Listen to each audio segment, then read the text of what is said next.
Friends, BSc second year में आपको हम आज बॉटनिकल सर्वे ऑफ इंडिया एवं बॉटनिकल गार्डन के बारे में बताने वाले हैं। बॉटनिकल गार्डन आपने सभी ने इनके बारे में सुना तो है कि बॉटनिकल गार्डन, तो हम आज आपको शॉर्ट में बॉटनिकल गार्डन के बारे में डिफाइन करेंगे।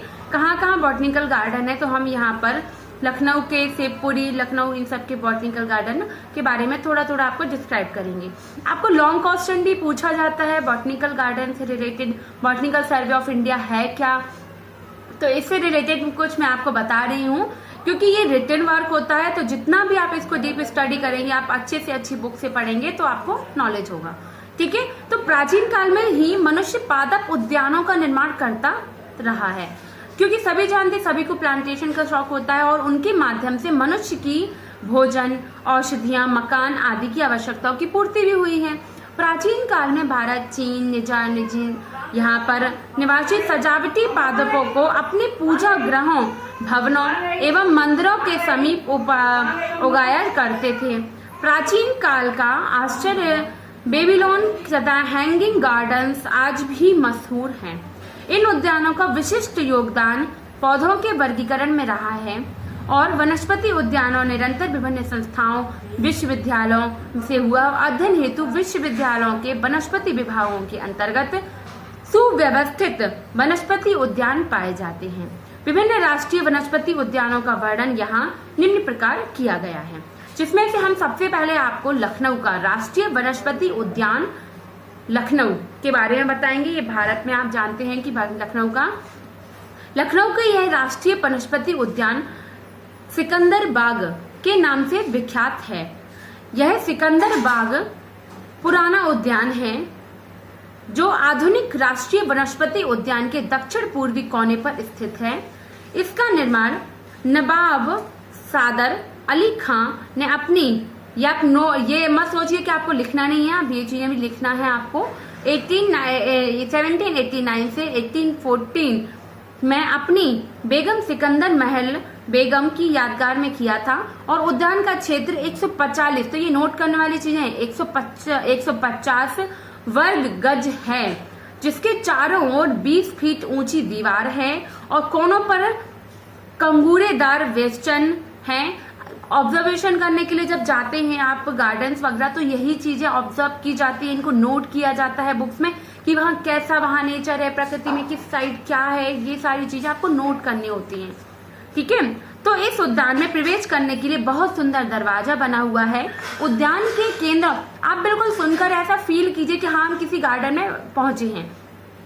उद्यान के केंद्रों में एक मंडप है, जिसका प्रयोग बेगम अथवा उनके परिवार द्वारा ग्रीष्म महल के रूप में किया जाता था।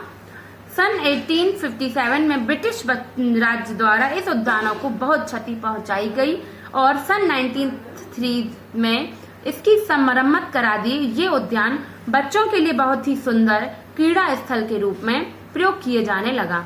इसके पश्चात इस प्राचीन उद्यान से होकर हजरतगंज एवं निशातगंज की सड़कों का निर्माण हुआ और जबकि अब केवल सिकंदर बाग के नाम से अवशेष दिखाई देते हैं, सिर्फ अवशेष दिखाई देते हैं। उन्होंने कहा, राष्ट्रीय वनस्पति उद्यान के डायरेक्टर प्रोफेसर KN कॉल ने बहुत ही सुंदर ढंग से 75 एकड़ क्षेत्रफल में गोमती नदी के किनारे स्थापित किया।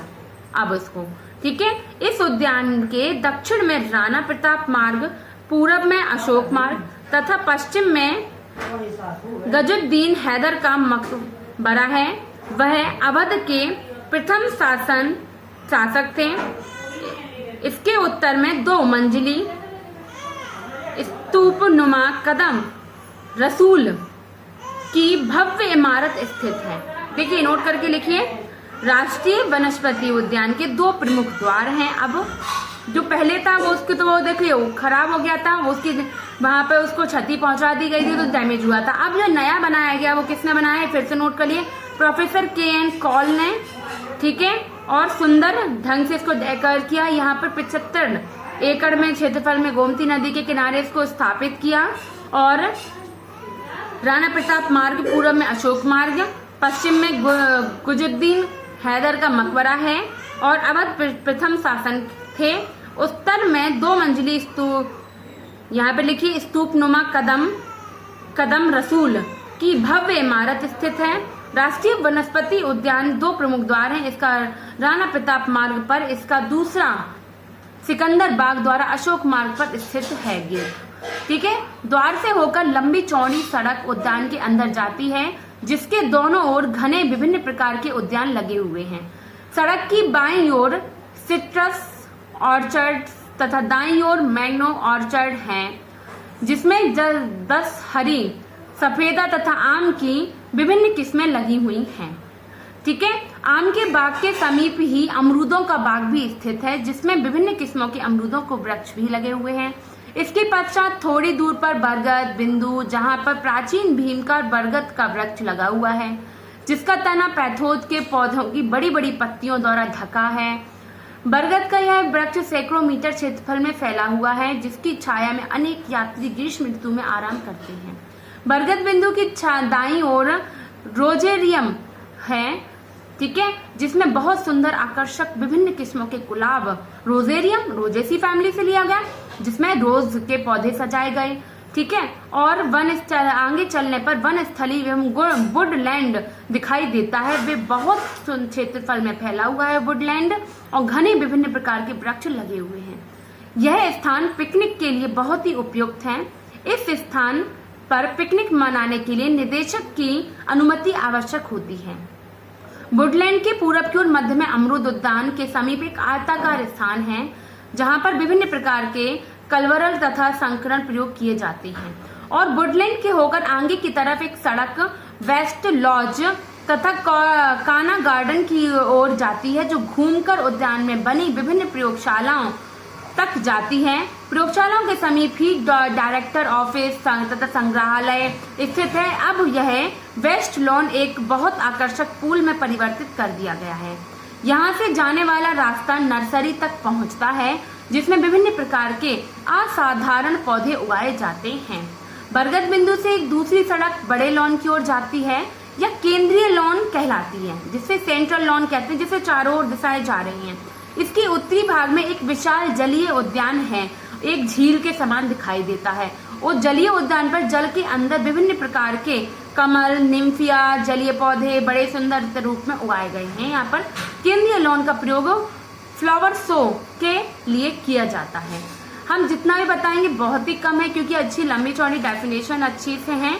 और ऐसे ही उद्यान के दक्षिण उत्तर वाले भाग में एक विशाल संरक्षणशाला स्थित है, जिसमें छायादार पौधों को बड़े आकर्षक ढंग से लगाया गया है। इसके बाहर की ओर अनेक बल्ब्स पौधों को लगाया गया है। बल्बस पौधों को पॉलीएंथिया एल्बिना पर 3 पादप ग्रह स्थित है। एक ग्रह पाम हाउस कहलाता है, जो झरने के सामने स्थित होता है। पाम हाउस से में संसार के विभिन्न प्रकार के पाम की जातियां लगाई जाती हैं। इससे कुछ फर्न हाउस है, और संसार के सुंदर फर्न एकत्रित करके वहां उगाए जाते हैं। फर्न हाउस में ऑर्किड हाउस स्थित होते हैं, जहां पर ऑर्किड्स का भी यहाँ पर लगाया गया है। डायरेक्टर के ऑफिस के पश्चिमी की ओर कैक्टस हाउस स्थित है, जहां पर कैक्टस लगाए गए हैं। बहुत सुंदर विभिन्न प्रकार से कैक्टस को, जो कैक्टाई अथवा अनेक मासल पौधों को यहाँ पर उगाया गया है। कैक्टस हाउस के समीप ही अनुसंधान प्रयोगशाला स्थित है, जिसमें मरुद्भिद पौधों को विभिन्न प्रकार के अनुसंधान किए जा रहे हैं। और पाम हाउस के समीप हाइड्रोपोनिक्स स्थित होते हैं, जिनमें सब्जियां, फल, पुष्प किस्मों को लगाया जाता है। अतिरिक्त बिना मिट्टी के पौधों को बहुत सुंदर ढंग से भी यहाँ पर हम अच्छे से उगा सकते हैं। जो फर्न हाउस में के पश्चिमी भाग में पोर्टेबल तथा वर्टिकल गार्डन स्थित है, जहां पर अलंकृत पौधे, सब्जियां एवं फल वाले पौधों को बहुत सुंदर ढंग से टोकरियों एवं विभिन्न प्रकार के बर्तनों में लगाया गया है। ठीक है, तो इनको सहारा देने के लिए बहुत सुंदर लकड़ियों के लट्ठे लगाए जाते हैं, और इनको बक्सों, ट्रे में, वृक्षों में सुंदर ढंग से व्यवस्थित किया जाता है। तो इसी प्रकार से बॉटनिकल गार्डन में एक एक प्लांट्स उनकी स्पीसीज के अकॉर्डिंग बहुत ही सुंदर ढंग से अलग अलग चीजों में, अलग अलग प्लेसेस में उनके हाउस के अकॉर्डिंग उनको डिवाइड करके उगाया जाता है। और इसी प्रकार से अंगूर के बाग भी, यहाँ पर वायलेंटर औषधियों के ड्रम को भी उगाया जाता है बिल्कुल अलग तरीके से। अंगूरों की अनेक प्रकार की किस्में भी यहाँ उगाई गई हैं। और विशाल संग्रहालय है। यहाँ पर भारतवर्ष के उच्च श्रेणी एवं निम्न श्रेणी के सभी पादपों का सुंदर ढंग से संग्रह किया गया है। और उद्यान में एक पुस्तकालय भी है जिसमें वनस्पति विज्ञान, उद्यान विज्ञान तथा पादप रसायन पर शोधकर्ताओं के लिए उच्च कोटि के ग्रंथ, जर्नल्स एवं अन्य शोध पत्र आदि उपलब्ध कराए गए हैं। इसी प्रकार से लॉयड वनस्पति उद्यान दार्जिलिंग के बारे में, कलकत्ता का शिवपुरी का यहाँ पे जो बॉटनिकल गार्डन है उसके बारे में तो एक एक करके मैं बताना चाहती हूँ, लेकिन ये एक गार्डन से भी आपको आई होप कि क्लियर होगा कि किस तरीके से हमें गार्डन को यहाँ डिफाइन करना होता है, उसकी एक एक चीज को बताना होता है। तो आप ऐसे ही अच्छे से पढ़ लीजिए। ओके स्टूडेंट, तो आज के लिए इतना ही। Thank you.